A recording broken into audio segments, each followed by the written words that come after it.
नमस्कार साथियों, आप सभी का स्वागत है आपके अपने चैनल साहित्य दर्पण में। और आज हम पढ़ने वाले हैं आधुनिक हिंदी व्याकरण और रचना डॉक्टर वासुदेव नंदन प्रसाद जी की पुस्तक से अनेक शब्दों के लिए एक शब्द। इससे पहले भी एक क्लास हो चुकी है, लेकिन पुनः फिर से पढ़ने जा रहे हैं, तो आप लोग सुनिएगा। अनेक शब्दों के लिए एक शब्द। चलिए शुरू करते हैं आज की क्लास। तो सुनिए, भाषा की सुदृढ़ता, भावों की गंभीरता और चुस्त शैली के लिए यह आवश्यक है कि लेखक शब्दों मतलब पदों के प्रयोग में संयम से काम ले, ताकि वह विस्तृत विचारों या भावों को थोड़े से थोड़े शब्दों में व्यक्त कर सके। गागर में सागर भरना कहावत यही चरितार्थ होती है। समास, तद्धित और कृदंत वाक्यांश या वाक्य एक शब्द या पद के रूप में संक्षिप्त किए जा सकते हैं। ऐसी हालत में मूल वाक्यांश या वाक्य के शब्दों के अनुसार ही एक शब्द या पद का निर्माण होना चाहिए। दूसरी बात यह कि वाक्यांश को संक्षेप में सामासिक पद का भी रूप दिया जाता है। कुछ ऐसे लाक्षणिक पद या शब्द भी हैं जो अपने में पूरे एक वाक्य या वाक्यांश का अर्थ रखते हैं। निम्नलिखित वाक्य खंडों के संक्षिप्त शब्द रूपों को याद रखना चाहिए, तभी हम थोड़े में अधिक से अधिक लिखने में समर्थ हो सकेंगे। अभ्यास के लिए कुछ उदाहरण यहाँ दिए जाते हैं। तो ये कुछ लाइन्स यहाँ पे वासुदेव नंदन प्रसाद जी ने बताई हैं। तो चलिए अब हम लोग देख लेते हैं वाक्य खंड और एक शब्द। तो सबसे पहले है जिसके पाड़ी, मतलब हाथ में चक्र है। पाड़ी का मतलब क्या होता है? हाथ। तो जिसके पाड़ी में चक्र है तो उसे कहेंगे चक्रपाणी अर्थात विष्णु जी। जिसके पाड़ी में वज्र है मतलब वज्रपाणी अर्थात इंद्र जी। जिसके पाड़ी में वीणा है मतलब वीणा पाणी, यहाँ पर सरस्वती जी का नाम आ जाएगा। और जिसकी 4 भुजाएं हैं चतुर्भुज। जिसके 10 आनन हैं दशानन मतलब रावण। जिसके आने की तिथि मालूम ना हो तो उसे अतिथि कहेंगे। जिसके शेखर पर चंद्र हो चंद्रशेखर अर्थात शिव। जिसके समान द्वितीय नहीं है कोई तो वो हो जाएगा अद्वितीय। जिसके पार देखा जा सके मतलब कि पारदर्शक। और जिसके पार देखा ना जा सके तो वो हो जाएगा अपारदर्शक। अब अगले पेज पर आ जाते हैं। पेज नंबर है 246 और देखते हैं यहाँ से। जिसके हृदय में ममता नहीं है निर्मम। जिसके हृदय में दया नहीं है निर्दय। जानने की इच्छा मतलब जिज्ञासा। जिसकी ग्रीवा सुंदर है सुग्रीव। जो भू को धारण करता है भूधर। देखिए, जो भू को धारण करता है भूधर। जिसके 2 पद मतलब पैर हैं तो वो द्विपद।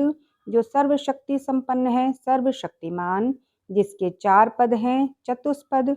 जिसका कोई नाथ ना हो तो अनाथ। जिसको भय नहीं है तो निर्भीक भी कहेंगे और निर्भय भी कहेंगे। जिसे ईश्वर या वेद में विश्वास नहीं है तो नास्तिक। जिसे ईश्वर या वेद में विश्वास है तो वो आस्तिक है। 2 बार जन्म लेने वाला द्विज। जिसका कोई शत्रु नहीं जन्मा है तो अजात शत्रु।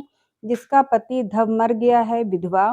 जिसका पति जीवित है या साथ है तो सधवा। जल में जन्मने वाला जलज। जल में जन्मने वाला जलज। अंडे से जन्मने वाला अंडज। जिसका जन्म अनु पीछे हुआ हो तो अनुज। और जिसका जन्म अग्र मतलब पहले हुआ हो तो अग्रज।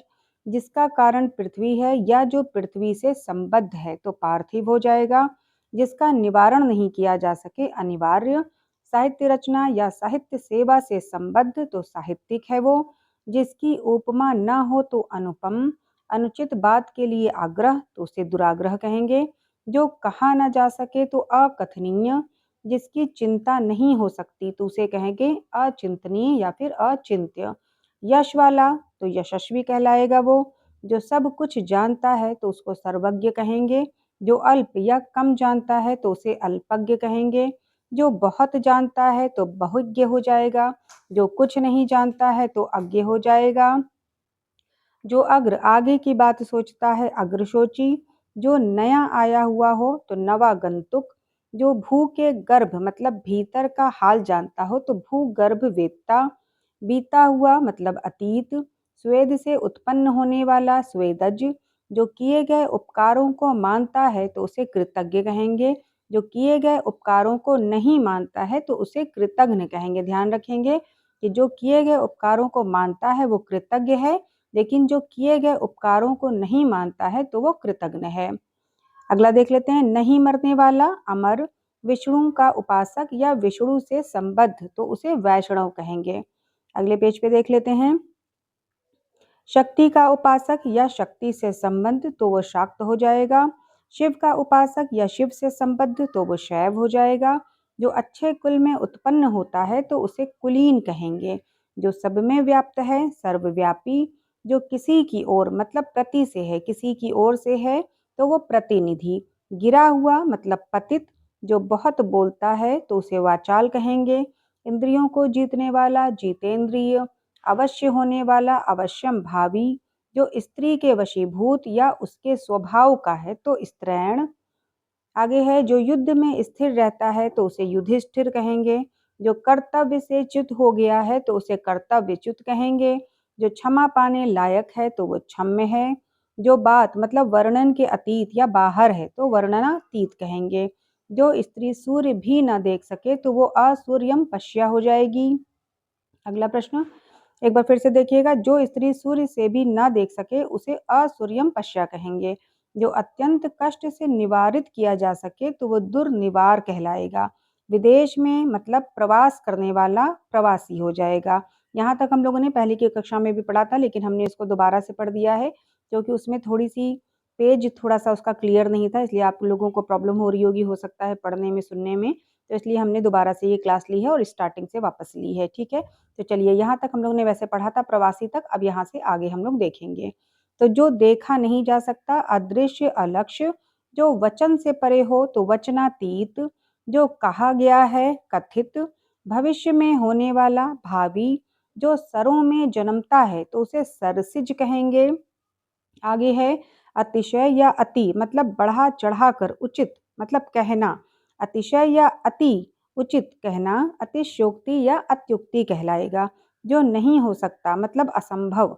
मिष्ट या मधुर भाषण करने वाला तो मिष्टभाषी या मधुरभाषी कहलाएगा। जो मुकदमा लड़ता रहता है तो उसे मुकदमेबाज कहते हैं।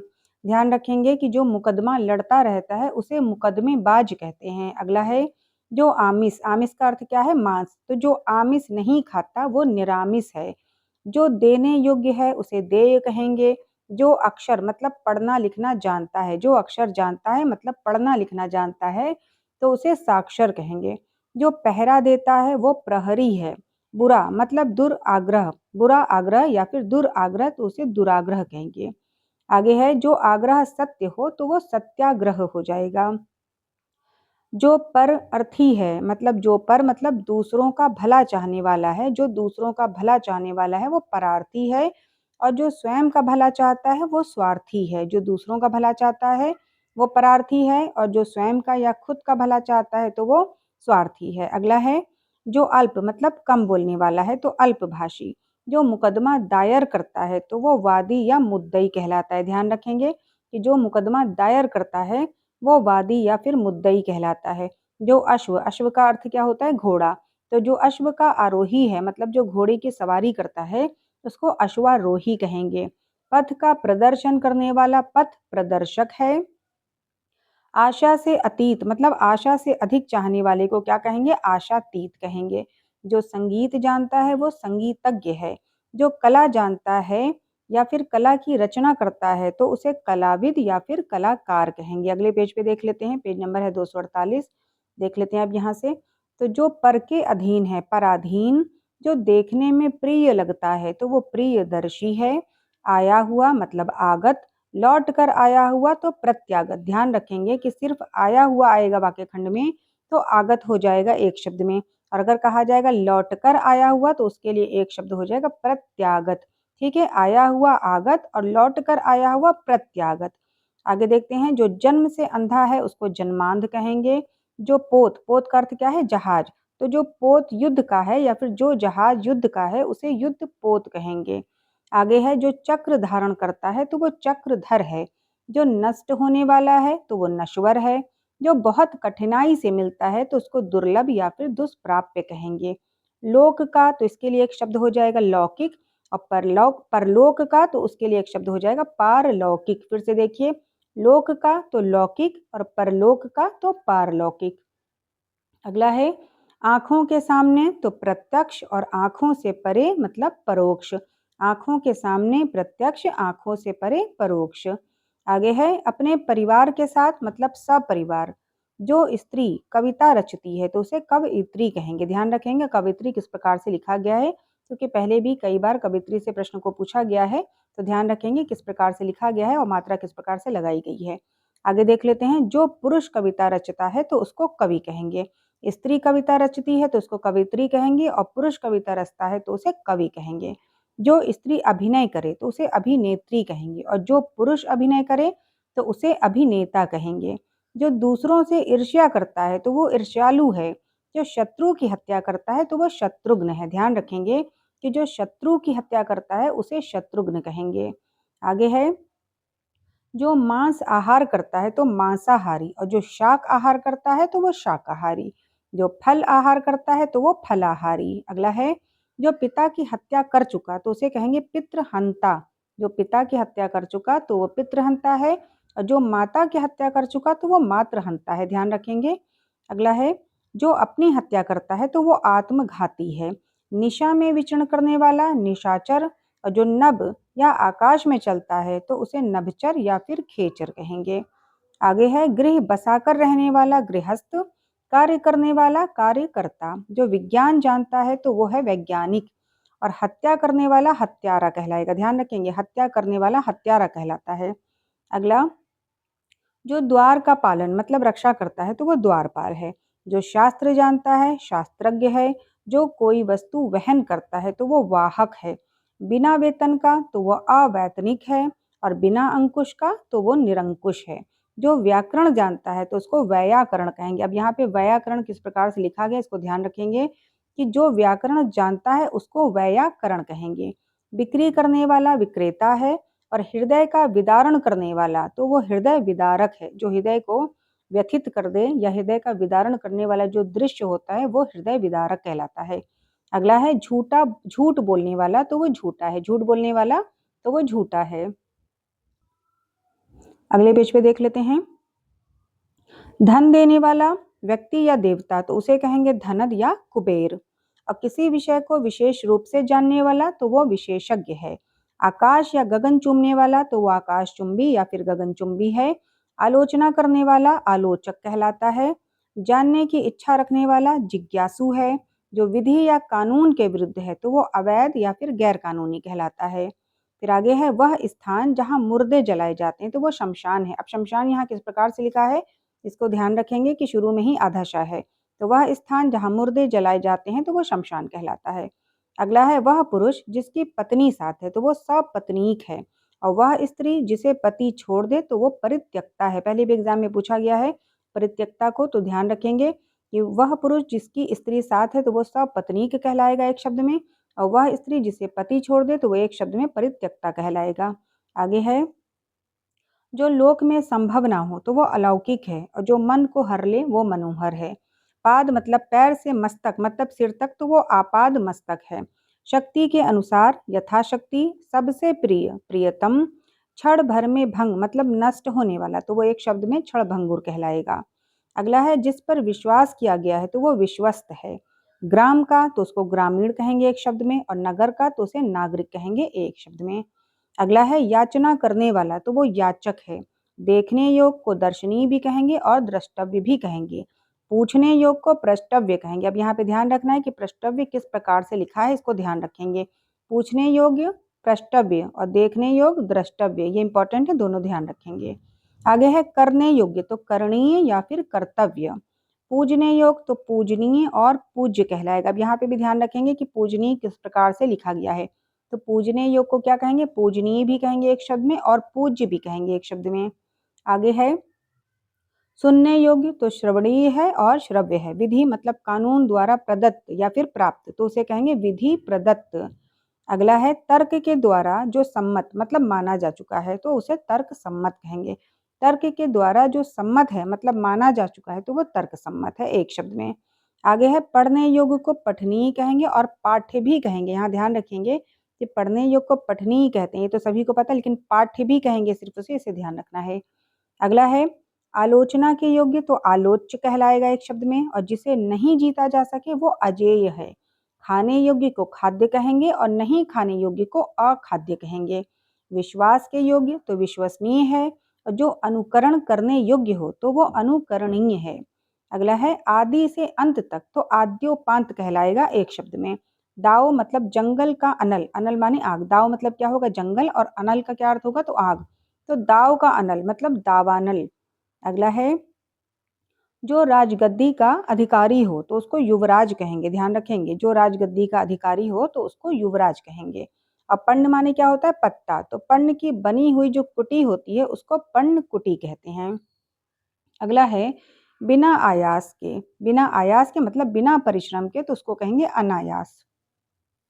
आगे है जो दायर मुकदमे का प्रतिवाद मतलब बचाव करे या फिर उसका काट करे तो उसे प्रतिवादी कहेंगे, ध्यान रखेंगे, जो दायर मुकदमे का प्रतिवाद करे या फिर उसका बचाव करे या फिर उसका काट करे तो उसको प्रतिवादी कहेंगे। नव मतलब अभी अभी जन्मा हुआ, नव जन्मा हुआ या फिर अभी अभी जन्मा हुआ तो उसको नवजात कहेंगे। आगे है रात और संध्या के बीच की बेला, रात और संध्या के बीच की बेला को गोधूली कहेंगे, पहले भी ये पूछा गया, ध्यान रखेंगे, रात और संध्या के बीच की बेला को गोधूली कहेंगे। अगला देख लेते हैं, जहां तक सध सके तो यथा साध्य, वृष्टि का अभाव मतलब अनावृष्टि, अत्यधिक वृष्टि को अतिवृष्टि कहेंगे, वृष्टि के अभाव को अनावृष्टि कहेंगे लेकिन अत्यधिक वृष्टि को अतिवृष्टि कहेंगे। पुत्र की वधू को पुत्र वधू और पुत्र के पुत्र को पौत्र कहेंगे, ध्यान रखेंगे पुत्र वधू किस प्रकार से लिखा हुआ है, तो पुत्र की वधू को पुत्र वधू और पुत्र के पुत्र को पौत्र कहेंगे। जहाँ खाना मुफ्त मिलता है तो वो सदाव्रत है, पहले भी पूछा गया, इंपॉर्टेंट है, ध्यान रखेंगे, जहाँ खाना मुफ्त मिलता है तो वो सदाव्रत है, और जहाँ औषधि दान स्वरूप मिलती है तो वो दातव्य है या फिर औषधालय है। तो यहाँ पे दातव्य शब्द को ध्यान रखेंगे कि जहाँ औषधि दान स्वरूप मिलती है तो वो दातव्य है। जो धर्माचरण करता है धर्मात्मा है, जो पुस्तकों की आलोचना या समीक्षा करता है तो वो आलोचक है या फिर समीक्षक है, दोनों कह सकते हैं, आलोचक भी कह सकते हैं और समीक्षक भी कह सकते हैं। अगला है जो व्याख्या करता है तो व्याख्याता, मन की वृत्ति मतलब की अवस्था, मन की वृत्ति या फिर मन की अवस्था को मनोवृत्ति कहेंगे। जो सांप पकड़ता है और उसका खेल करता है तो उसको सपेरा कहेंगे। क्षुधा से आतुर मतलब क्षुधातुर, जो पांचाल देश की है तो उसे पांचाली कहेंगे। द्रुपद की पुत्री को द्रौपदी कहेंगे। अगला है जो यान, यान माने क्या होता है सवारी, तो जो यान जल में चलता है तो उसको जलयान कहेंगे, मतलब जो यान मतलब सवारी जो जल में चलती है तो उसको जलयान कहेंगे। अगला है जो पुरुष लोहे की तरह बलिष्ठ है उसको लौह पुरुष कहेंगे। आप लोग को कमेंट में ये बताना है कि लौह पुरुष किसे कहा गया है, जिसे भी पता हुआ आंसर कमेंट में जरूर लिखेगा कि लौह पुरुष किसे कहा जाता है। अगला प्रश्न, युग का निर्माण करने वाला युग निर्माता, यात्रा करने वाला यात्री, जहाँ लोगों का मिलन हो तो उसे सम्मेलन कहेंगे, ध्यान रखेंगे कि सम्मेलन किसे कहा जाता है जहाँ लोगों का मिलन हो। अगला है जहाँ नदियों का संगम हो, या फिर संगम माने क्या होता है मिलन हो, तो जहाँ नदियों का संगम हो तो वो संगम कहलाएगा, या फिर जहाँ नदियों का मिलन हो तो उसको संगम कहेंगे। सुख देने वाला सुखद, शयन का आगार, आगार माने कमरा, तो शयन का कमरा या फिर शयन का आगार तो उसको शयनागार कहेंगे। जिसका उदर लंबा हो तो वो लंबोदर है, तो उदर का अर्थ क्या होता है पेट होता है, तो जिसका उदर लंबा हो तो वो लंबोदर है। लंबोदर किसे कहते हैं आप लोग को कमेंट में बताना है कि लंबोदर किसे कहते हैं। ठीक है, चलिए अगला देखते हैं। दुख देने वाला तो वो दुखद है, दुत गमन करने वाला तो वो दुतगामी है, एक शब्द में कहेंगे दुतगामी, दुत गमन करने वाला दुतगामी। प्रकृति संबंधी तो प्राकृतिक, जिसे या जिसका मूल नहीं है तो निर्मूल है। जो स्मरण रखने योग्य है तो स्मरणीय है। सुंदर हृदय वाला तो उसे सुहृद कहेंगे, सुंदर हृदय वाले को सुहृद कहेंगे। अगला है जो मोक्ष चाहता हो मुमुक्षु, अब यहाँ पे भी ध्यान रखेंगे कि मुमुक्षु में मात्रा किस प्रकार से लगी है, क्योंकि एग्जाम में जब भी मुमुक्षु आता है तो यहाँ पे मात्राओं में ही फेरबदल कर दिया जाता है जिसकी वजह से गलती होती है। तो ध्यान रखेंगे कि मुमुक्षु में तीनों ही में छोटे ऊ की मात्रा लगी है, माँ में और छा में छोटे ऊ की ही मात्रा लगी, तो ध्यान रखेंगे मुमुक्षु किस प्रकार से लिखा है। अगला देखते हैं, जिसकी मति प्रत्युत्पन्न मतलब झट सोचने वाली है तो उसको प्रत्युत्पन्न मति कहेंगे। अगला है जिसकी बुद्धि कुश के अग्र मतलब नोक की तरह पैनी हो तो उसको कुशाग्र बुद्धि कहेंगे। अगला है वह जिसकी दृष्टि दूर तक जाए तो वो दूरदर्शी भी कहलाएगा, दूरंदेश भी कहलाएगा और अग्रशोची भी कहलाएगा, तीनों रहेगा तो ध्यान रखेंगे। अगला है जो सबको समान भाव से देखे तो वो समदर्शी है। वह मनुष्य जिसकी स्त्री मर गई है अर्थात जिसके परिवार की गाड़ी पत्नी रूपी धुर या धुरे से विरहित है तो उसको विधुर कहेंगे, या फिर ध्यान रखें कि जिस पुरुष की स्त्री मर गई है तो उसको उसको विधुर कहेंगे, जिस पुरुष की स्त्री मर गई हो तो उसको विधुर कहेंगे। अगला है एक ही समय में वर्तमान तो समसामयिक कहलाएगा एक शब्द में। एक ही समय में वर्तमान तो समसामयिक। वह जिसकी प्रतिज्ञा दृढ़ हो तो दृढ़ प्रतिज्ञ। जिसने चित्त किसी विषय में दिया है मतलब कि लगाया है तो उसे दत्त चित्त कहेंगे। अगला देख लेते हैं। मित मतलब कम बोलने वाला, मित बोलने वाला या फिर कम बोलने वाला तो मितभाषी। जिसकी बाहुएं दीर्घ हैं तो वो दीर्घ बाहु है। जिसकी बाहुएं दीर्घ हैं तो उसे दीर्घ बाहु कहेंगे। अगला है जिसका तेज निकल गया है तो निस्तेज। जो भेदा या तोड़ा ना जा सके तो अभेद्य। जो कठिनाई से भेदा या तोड़ा जा सके तो उसको दुर्भेद्य कहेंगे। जिसकी आशा न की गई हो तो अप्रत्याशित। जो मापा ना जा सके वो अपरिमेय या फिर अपरिमित है। जो प्रमेय प्रमाण से सिद्ध ना हो तो अप्रमेय है। जो प्रमेय ना हो या फिर प्रमाण से सिद्ध ना हो तो वो अप्रमेय है। आगे है जो इच्छा के अधीन है तो इच्छाधीन भी कहेंगे एक शब्द में, और ऐच्छिक भी कहेंगे। जो दूसरे के स्थान पर अस्थायी रूप से काम करे तो वो स्थानापन्न है। जो पीने योग्य है तो उसको पेय कहेंगे। एक स्थान से दूसरे स्थान को हटाया हुआ तो उसे स्थानांतरित कहेंगे। एक स्थान से दूसरे स्थान को हटाया हुआ इसे एक शब्द में स्थानांतरित कहेंगे। आगे देखते हैं। जीतने की इच्छा जिगीसा। अब यहाँ पे भी ध्यान रखेंगे जिगीसा किस प्रकार से लिखा है। जीतने की इच्छा को जिगीसा कहेंगे।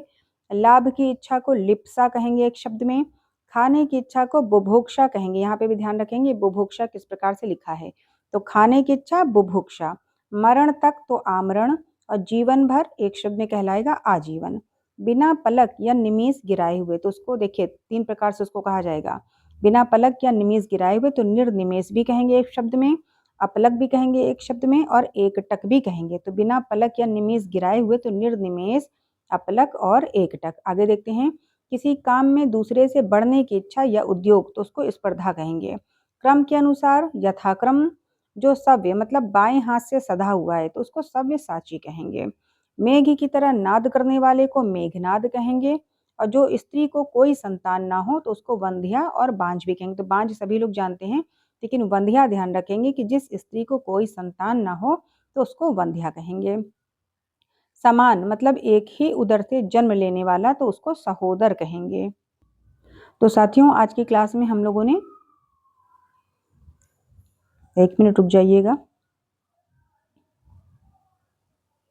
आज की क्लास में हम लोगों ने एक ही टॉपिक को पूरा कंप्लीट कर लिया है। वो टॉपिक क्या था? अनेक शब्दों के लिए एक शब्द। तो इसे हम लोगों ने एक ही क्लास में, ये पूरा पेज जो आप देख पा रहे हैं अच्छे से, इसे हमने पूरे एक ही क्लास में हमने कंप्लीट कर दिया है। इससे आप लोग को आसानी होगी और एक ही क्लास में आप लोग वासुदेव नंदन का एक पूरा टॉपिक कंप्लीट कर लेंगे। और आप चाहें तो इसे रोक रोक के भी सुन सकते हैं, अपने अनुसार जूम करके भी सुन सकते हैं, या किसी भी कार्य को करते हुए बिल्कुल आसानी से आप इसको सुन सकते हैं। ठीक है, तो बस आज की क्लास यहीं तक। वैसे हमने एक क्लास और ली थी इससे रिलेटेड, और वो उसमें सिर्फ हमने 2 पेज ही पढ़ा था और थोड़ा स्लो भी पढ़ा था, तो उसमें पेज क्लियर नहीं था, इस वजह से हमें ये लॉन्ग वीडियो बनानी पड़ी और एक ही क्लास में हमने इसे समाप्त भी करने की पूरी कोशिश की और मेरा हो भी गया।